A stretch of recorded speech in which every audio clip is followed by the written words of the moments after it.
2013, August, God said, teach my church to pray. So my assignment for about a decade, if you notice, my emphasis was prayer, prayer, prayer, prayer, prayer. So even the music, notice what it was doing. It was pushing prayer. It was not, so that was the difference between me and many others that I had to stick to as well. So music is not necessarily a calling in my head. Music is serving a calling. Yes.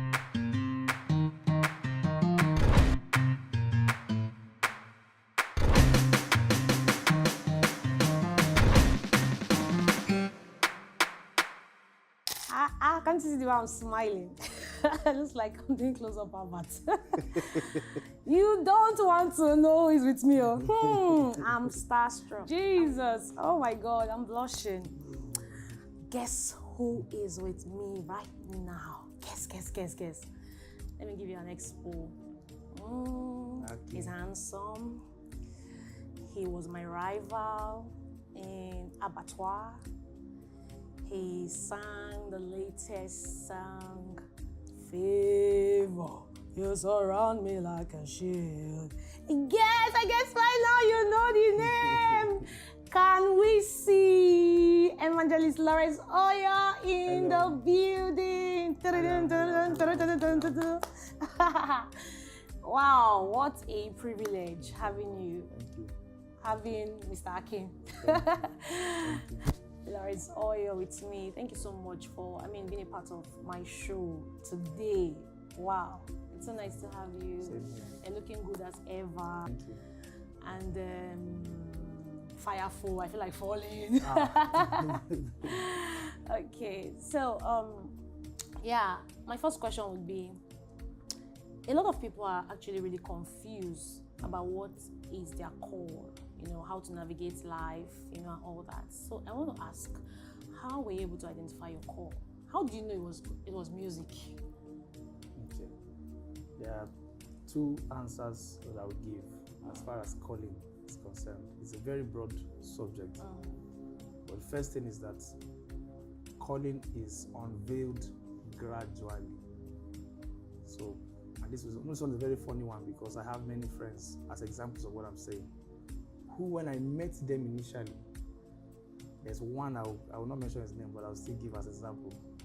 Very popular man of God now, And when I first met him, he said God has called him to teaching, and that he's not going to teach more than 20 people who will now influence others. Wow. He said, wow, great. That his ministry is supposed to be like in a parlor like this and all of that. And he will just teach. The teaching will travel to nations like Andrew Womack one time, when he's here. Years down the line now, this guy is pastoring with plenty branches all over the place. And I just smiled. I remember at that time in the parlor when he was telling me those words. So your calling assignment, your, all of that is unveiled season after season. So it's very dangerous to use today to judge tomorrow. What you know about today is limited, and God is unveiling you to you gradually. It's a gradual process. That's the reason why pressure should be off your life, because the one who is revealing you to you knows why he has not revealed this much to you yet. Because some of us are not even ready for what he's going to reveal. We're not ready. We are classified information. Once Joseph saw a peek of his future, he started catching everything by his own hands. God had to be rearranging him because everything works together, but we don't realize that it didn't have to be as complicated as he made it. Who sent you to go and tell your brothers and your parents, and they end you up in the pit? They end you up in the... It looks like a beautiful storyline, but it didn't necessarily have to be like that. Jacob could have gone with his children to Egypt, and something might have transpired, and he would have started school there or something, and then rose to become, and they recognized him. Another story could have played out. But because he was under pressure, that information that he got, made him to. So that's from all these ages of stories of men of God throughout history. Obviously, heaven has to be intentional with our generation by revealing as much as we can take. Some of us, the pride we will receive from the information will be the reason why we will not reach it. Okay, but Lawrence, I just want to make it. I want us to make it more practical, right? Some persons feel like they have to be passionate about something, so that can be a step to knowing what they should do, what their assignment is in life. So could it be that years ago you loved singing, you enjoyed singing, you just found yourself singing without the mic, you're baiting, you are singing, like my sing in the bathroom, I don't know, that never became my call, it's not my call, right? You just find yourself singing in the bathroom, you are strolling on the road, you are singing, you know. So could it be that there was a passion somewhere that was translated into a call? Yes, so more practically now, you know, when you look at your talents and passions, sometimes they are, you know, highlights to things that you're going to do in the future. From the age of 7, my brother and I, I'm a twin by the way, my brother and I started singing.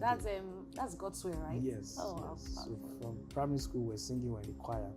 And that's gone on. We're in every single choir you can imagine. Primary school, secondary school, that's a long fellowship, NYSC, church. You know, everywhere we've ever been, we're in the choir, even law school. So throughout the processes, you could see the hand of God on our music, training us for a future we're not yet aware of. Wow. Music was my worst subject.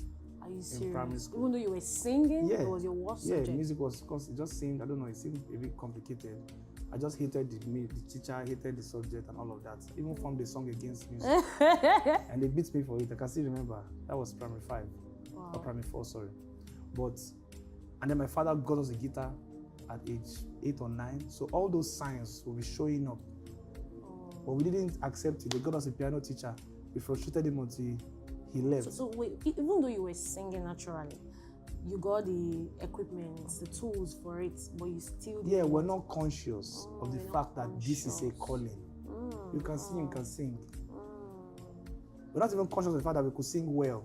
That's another funny story entirely. It was until SS1, SS2, when we realized, okay, our voices were good. So, but we didn't realize that there was anything to it, that there was a calling in that direction.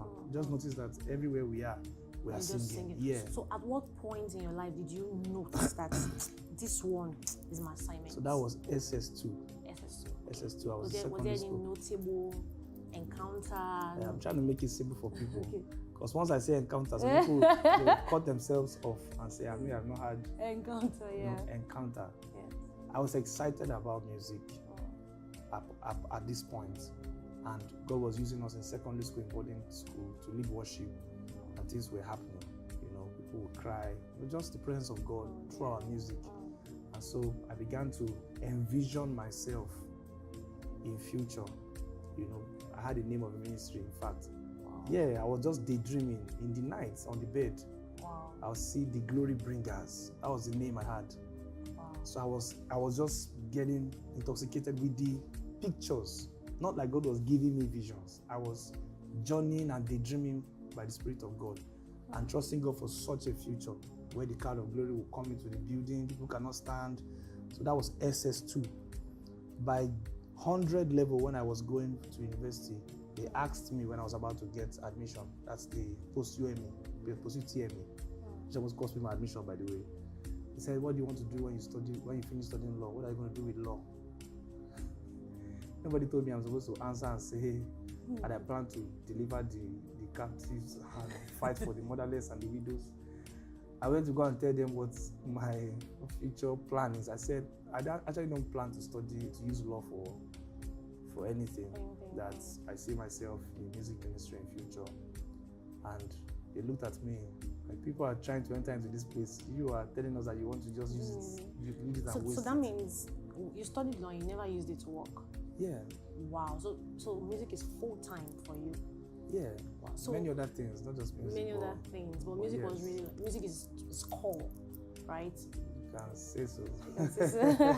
So is it possible that when you accept the call of God upon your life, you know, it becomes full-time for you? You don't necessarily have to have other things that you're doing.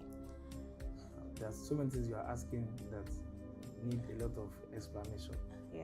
When you say music is core, like you can have some, like for example, there are ministers you meet, you say they are full-time ministers. Yes. They are full-time ministers. No, I mean, before this question I have asked, I want to quickly clarify the first one you said. Music is not necessarily the calling. Okay. The calling for me is assignment. Then the talents or capacities serve that assignment. For example, 2013, August, God said, teach my church to pray.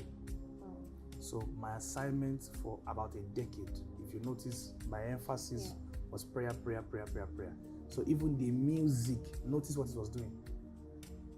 It was pushing prayer. It was not, yeah. So that was the difference between me and many others that I had to stick to as well. So the calling is different from, you get what I'm saying? Yes. So music is not necessarily a calling in my head. Music is serving a calling. Yeah, so that's by the way. So back to this matter of full-time ministry or not full-time ministry. I grew up in clergy family. Full-time is what all of us are used to. My father never worked a day in his life. So naturally, I just never imagined myself working in an office. However, I don't believe that a person is on full-time until ministry is taking your full-time. That's something to mark. Yeah, you don't say believe. That again. You are not on full-time if you are 3 hours on Facebook. Wow. 2 hours on Instagram, and 4 hours, even if you have 4 hours in the presence, which would really matter to count. But check them. Many of the full-time people are not praying. That's true. So what do you mean by full-time? You are being lazy in the work of ministry and calling it full-time. Go and work, Oga. Go and work. Go and work. If it's full-time, it will pay. That's true. Nobody gives themselves that with that kind of volume of time to anything and it will not pay. So that brings me to something else. If it's full time, it will pay, right? So I met this person. Because I'm privileged to meet a number of persons, but I can't sell.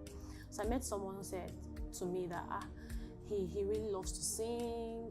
You know, God has called him. He sees himself in dreams. He'll sing, and people will fall under the anointing fall. And then he has joined this choir. He's been moving. He has a band, but he's hungry. He's hungry. Why is God punishing him? You get, he prays, he fasts, but he just sees that God is punishing him. He's hungry. He finds it difficult to do that. Even when he came to my office to see me, he had to borrow money. So what would you say about that? Because you said something very striking. You said full time. Sorry, you said serving God pays, right? And if you really give yourself to it, it will pay you. But this is some money, and this is not just him. There are many people like this. So let me ask that guy. If that guy sits before me, I will ask him how many fastings he gives himself to. Because some of these things that he's complaining about, if he puts himself into a rigorous fasting program, he will break certain limits around his ministry and calling. So that's one. Does he give himself to fasting? Does he give himself to prayer? Does he give himself to excellence? If they give him the mic, fasting, prayer, excellence. If they give him the mic, what's going to happen? This is not you whining yourself. Anybody who has results will be sought after. This thing is just the fact, but we keep deceiving ourselves. There's no one who has results that will not struggle, to maintain his or her private life, because they will keep coming after you. The body of Christ is wired to latch on anyone they find that is happening. Yeah, once anybody has the hand of God on them, there are not so many. Yeah, so if the hand of God is truly on him, I'm telling you that the immediate effect is doors and platforms, usually, unless, like I said, there's a siege on that ministry. That's why I said fasting and prayer can break it, or somebody with high authority can speak over his life and then shift him in that area. But once the hand of God is strong on his life, usually it will lead to platforms, it will lead to doors, and of course resources come from those platforms. So people will see the evidence. Yes, resources will begin to come, and then you do things excellently, because you can be doing things and you're not excellent, and they will treat you as such. Yeah, but when you're excellent in your presentation, usually it leads to kings encountering you, and then resources obviously from that. And then structuring the ministry as well. You need to structure everything he's doing in such a way that there are opportunities for resources to come in through what he's doing. Okay, so now I understand it. When there's the hand of God upon your life and you are giving to fasting, prayers, excellence, and all that, the truth is, when people see this evidence, they will naturally get resources from them. You attract resources.